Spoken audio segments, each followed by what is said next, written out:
약대 선배가 들려주는 이야기.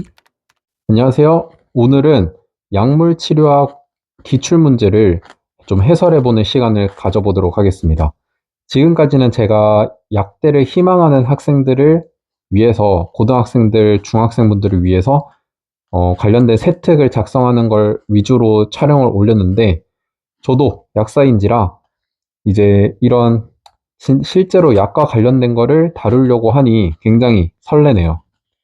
일단 이 영상의 목표는 기출 문제를 통해서, 이게 이제 이번에 가장 마지막으로 출제된 기출 문제거든요.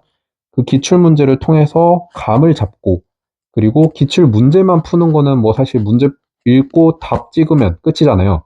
근데 거기서 그치는 것이 아니라 이 문제와 관련된 개념 정리를 쭉 하면서 여러분들이 개념과 문제풀이 그 전체를 한 번에 가져갈 수 있는 그런 일석이조의 컨셉으로 해보려고 합니다. 그리고 그래서 이 영상은 뭐 약사고시에 임박한 이제 6학년 분들뿐만 아니라, 사실 약물 치료학은 약대 커리큘럼의 가장 마지막 부분에 있잖아요. 그래서 사실 약대 1학년으로 처음 들어오면 다양한 과목들을 배우지만 결국 궁금증이 생깁니다. 내가 배우는 생화학이나 해부학이나 이런 병태생리학 뭐 등등 약물학 이런 것들이 결국 나중에 왜 배우는 거냐, 이런 게 궁금해져서 학년 고학년들이 배우는 약물 치료학 책들을 좀 뒤적뒤적 거리는데, 저는 그랬어요. 저는 도대체 왜 이걸 배우는 거냐 해서 궁금해가지고 막 펼쳐봤었는데, 그런 분들도 그냥 이렇게 문제를 그냥 편하게 읽어보고 제가 설명하고 푸는 과정을 보면서, 내가 결국엔 마지막으로는 이런 것들을 하기 위해서 내가 지금 공부하는 거구나, 이런 걸 조금 이해하면 뭐 같이 약대 생활을 해가는데 좀 도움이 되지 않을까 생각을 합니다. 그래서 제가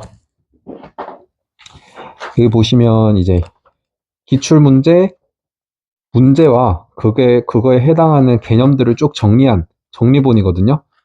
아주 판서도 굉장히 잘 돼 있고 필기 굉장히 잘 돼 있고, 이걸 기반으로 해서 제가 판서를 만들었는데, 이 내용이 필요하신 분들은 어, 강의 자료 PDF가 필요하신 분들은 고정 댓글을 참고해 주세요.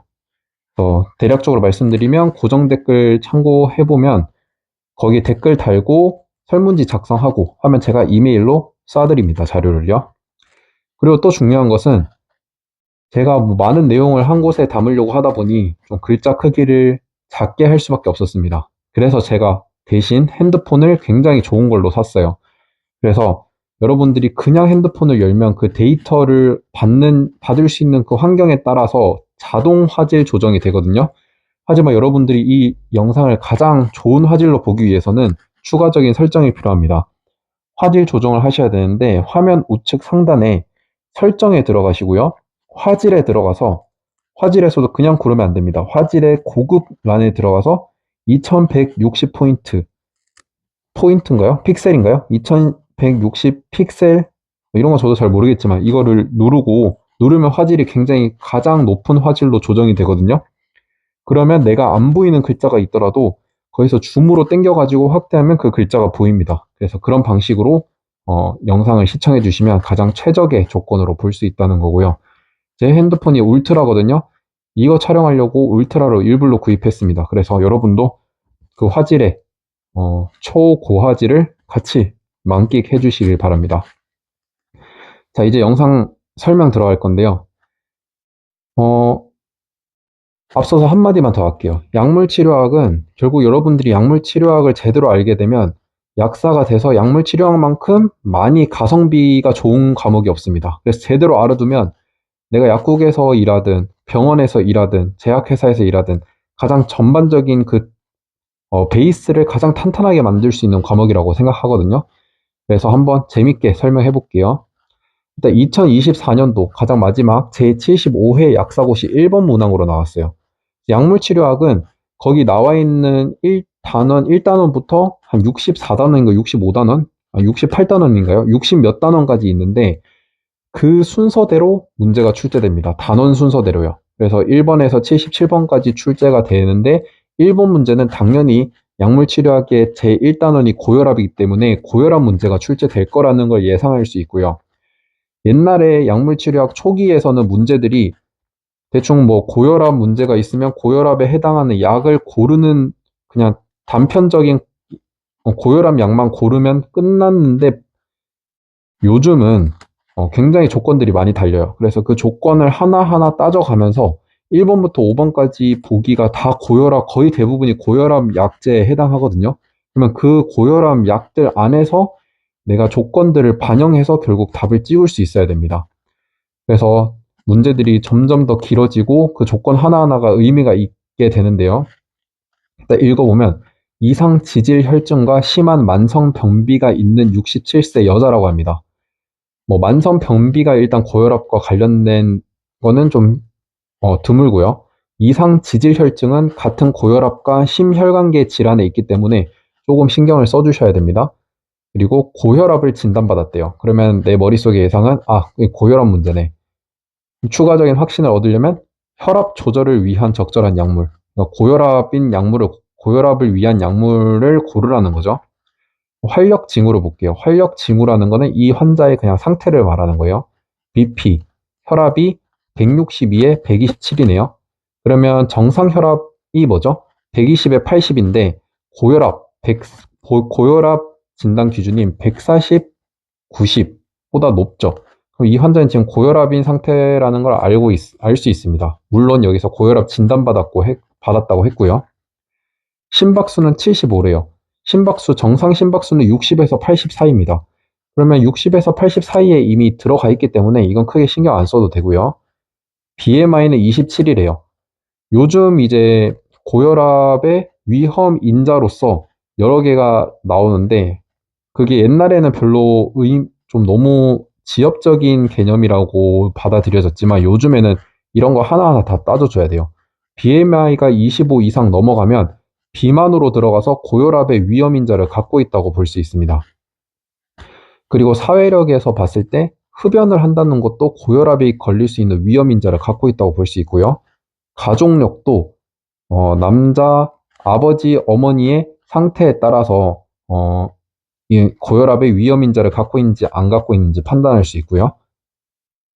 지금 환자의 복용 약물은 심바스타틴 20ml와 락툴로스 15ml 1일 3회를 복용하고 있답니다. 심바스타틴 같은 경우는 이상 지질혈증 환자이기 때문에 일단 스타틴 계열의 약물을 복용했다는 걸 알 수 있고 락툴로스는 만성 변비가 있다고 했기 때문에 삼투성 하재인 락툴로스를 복용하고 있다고 알 수 있겠네요. 그러면 이제 여기까지 해서 문제를 읽어봤고요. 일단 지금 고혈압 제일 처음 시작하는 강의다 보니까 고혈압의 약제가 어떤 원리로 인해서 선정되는 건지를 좀 설명드리도록 하겠습니다. 고혈압의 약물을 이해하기 위해서는 고혈압으로 시작하는 것보다 우리 인체에서 자연적으로 혈압이 낮을 때 어떻게 항상성 유지로 혈압을 높이게 되는지를 좀 그 과정을 이해하는 게 중요한데요. 우리가 고혈압의 기준은 140에 90보다 높으면 고혈압이라고 보고 저혈압의 기준은 그 혈압이 100보다 낮으면 저혈압으로 봅니다. 그래서 그 혈압이 낮은 거를 우리 몸이 어떻게 자연적으로 인지를 하냐라고 봤을 때는 우리 심장에서 뻗어나오는 대동맥에서 얼굴 쪽으로 가는 동맥인 경동맥과 대동맥이 있습니다. 경동맥과 대동맥궁 쪽에 우리가 지금 해부학을 하는 건 아니니까 이렇게 두루뭉실하게 말할게요. 경동맥과 대동맥궁 쪽에 혈압을 인지하는 신경이 있습니다. 이 신경이 예를 들어서 내가 지금 저혈압인 상태다 하면 100보다 낮은 상태다 하면 이게 인지를 해가지고 이 신경이 연수로 전달이 됩니다. 그러면 이 연수가 자율신경계로 신호를 보내요. 자율신경으로 내가 지금 혈압이 낮으니까 혈압을 좀 높여줘야겠다라는 신호를 보내고요. 그러면 내 척수신경에서 자율신경계, 교감신경계가 나와서 부신 수질에 또 신호를 보내서 에피네프린과 노르에피네프린이 분비가 됩니다. 그러면 이 에피네프린과 노르에피네프린은 신장의 베타1 수용체에 가서 레닌이라는 거를 분비하도록 만들어요.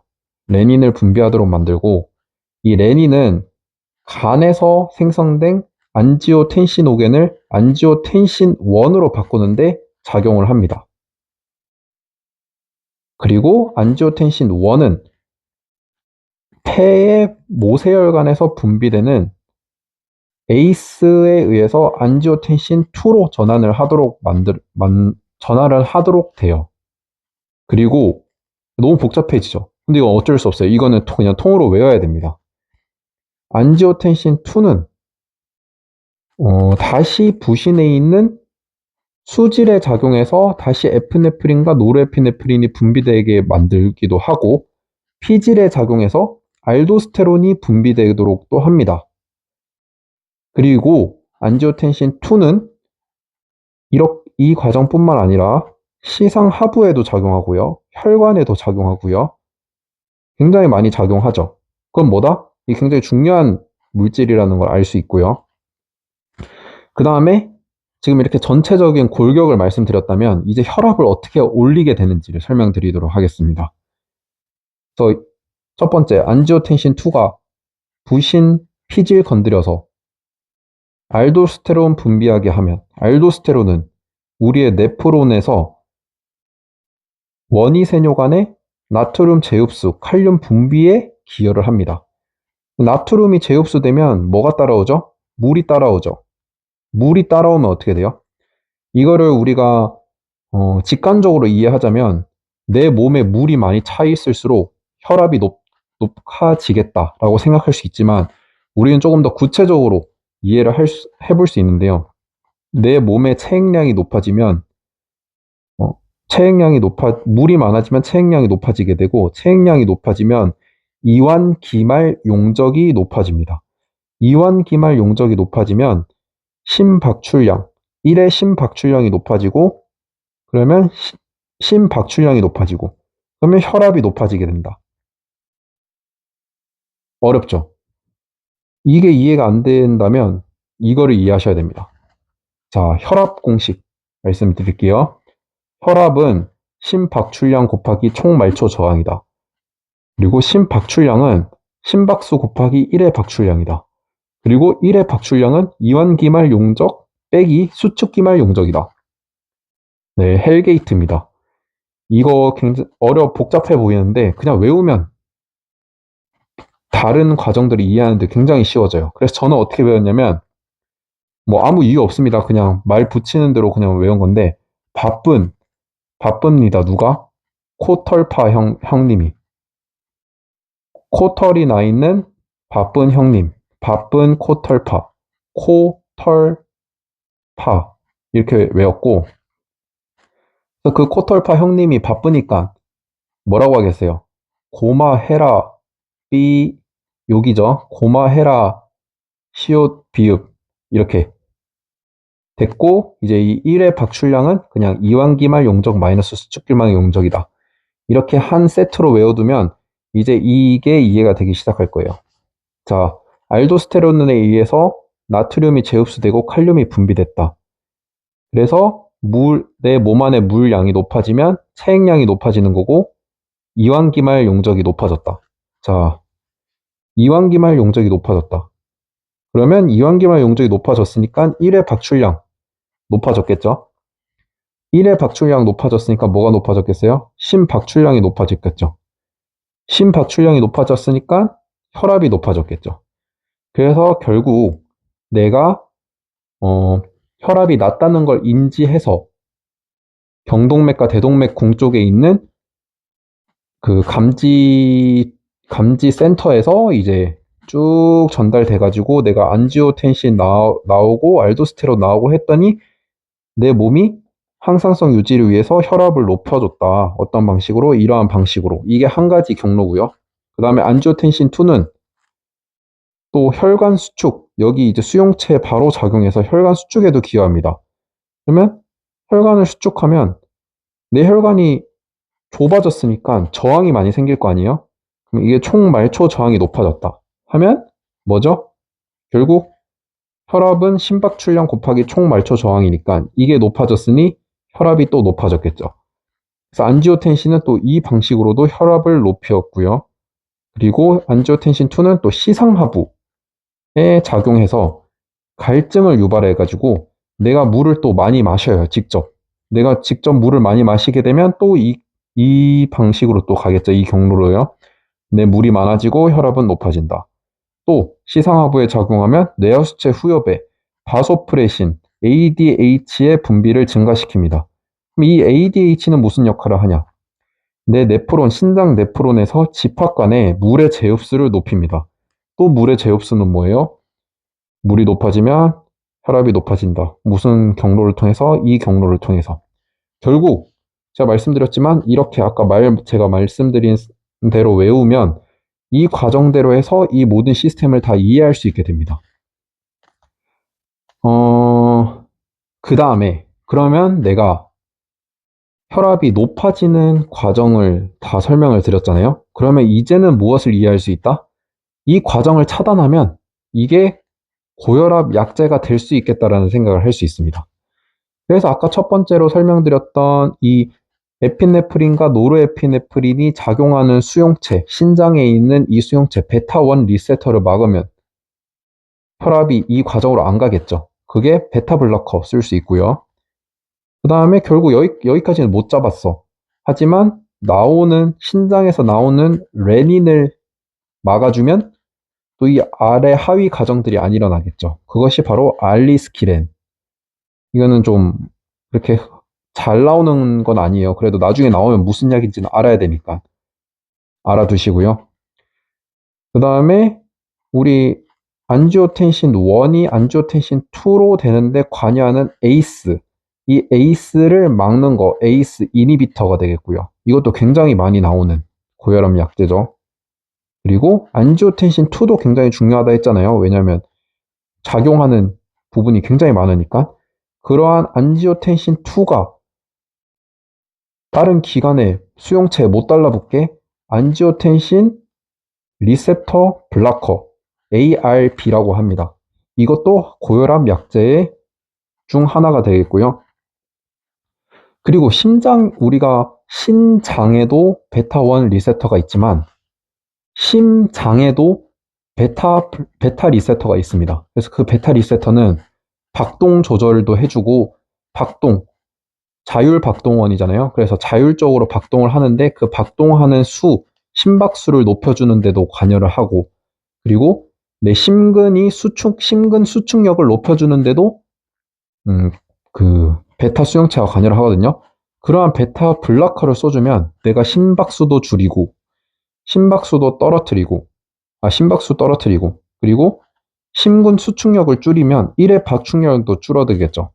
그러면 심박출력 줄어드니까 다 혈압을 낮추는 데 작용을 하는 걸로 알 수 있습니다. 그러한 관점에서 베타 블로커가 또 고혈압 약제로 쓰일 수 있고요.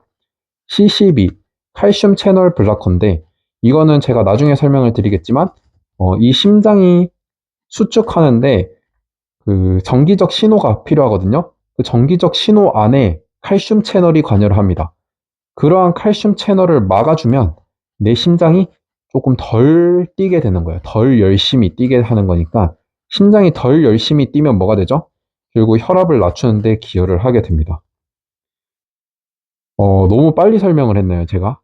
일단은 너무 신나서 빨리 설명을 한 것 같은데 좀 너무 빠르다 싶으면 다시 되감기 하시고 아니면 속도를 좀 늦추시고 그렇게 해서 이거를 통으로 제가 설명드린 이 흐름으로 이해를 하시면 고혈압 약이 어떻게 일단 작용하는지를 전반적으로 이해하는데 좀 용이해지실 겁니다. 자, 이상으로 일단은 이번 영상에서는 여기까지 설명을 드리고 앞으로 계속 개념을 연결해서 설명해 드리도록 하겠습니다. 감사합니다.